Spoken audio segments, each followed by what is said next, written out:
Ed, who basically is one of the few people that have died and experienced that. So why don't you just tell us a little bit what happened and how it made you feel and what it was like? Okay, I guess the best way is by starting off saying that the day prior to my cardiac arrest, I was out walking about 3 kilometers and never had any sense that there was anything that was going to happen to me in the near or distant future at that time.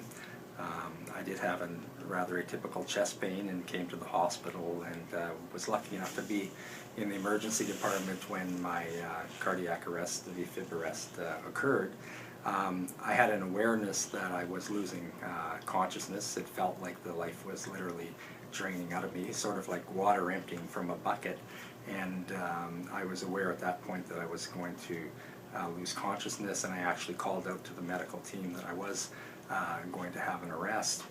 I didn't experience any of the bright lights or any of the tunnels or other things that other people have experienced or talked about.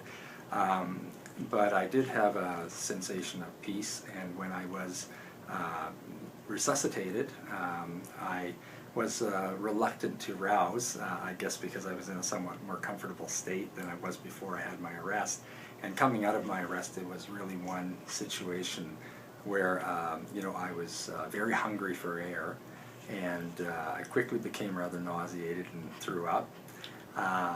But the immediate change in my life was that I had an overwhelming sense of needing to set things right in my life, and I had interesting thoughts of things that I had said to other kids when I was a child back in primary school, and I went as far as to contact people and make apologies and make amends for things. And I think that was a very important first step in making a recovery, was to make sure that my mind was in the right place, and my fresh start was a fresh start in all aspects of my health, spiritual, mental, and physical.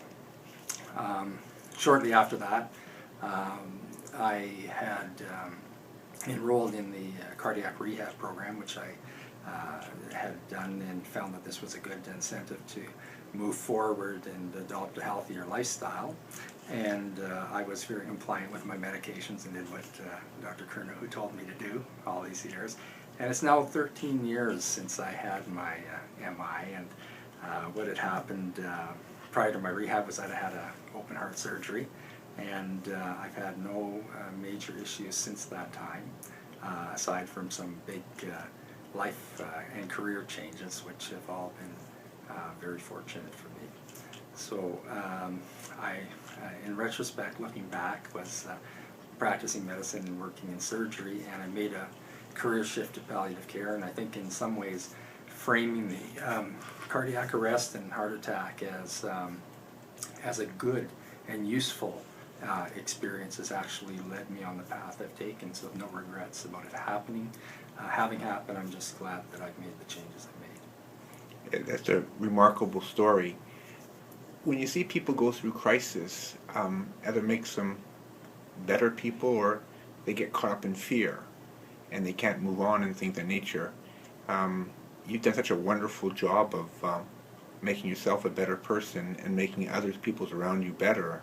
And I want to thank you for sharing that information. What would you tell the person who, dying is not a pleasurable experience?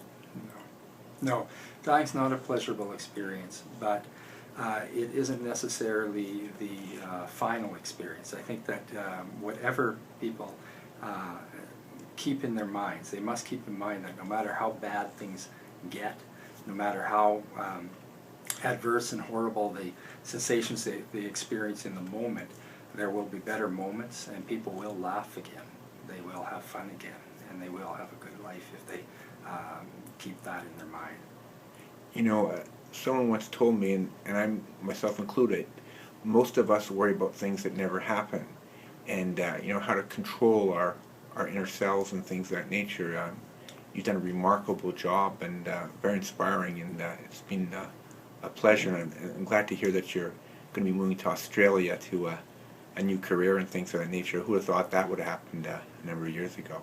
No, I wouldn't have thought so at the time, but certainly, I just keep looking to the future. And thank you for all the patients you've looked after, and thank you for letting me involved in your care, and I wish you the best, and keep in touch. It's been my privilege. Thank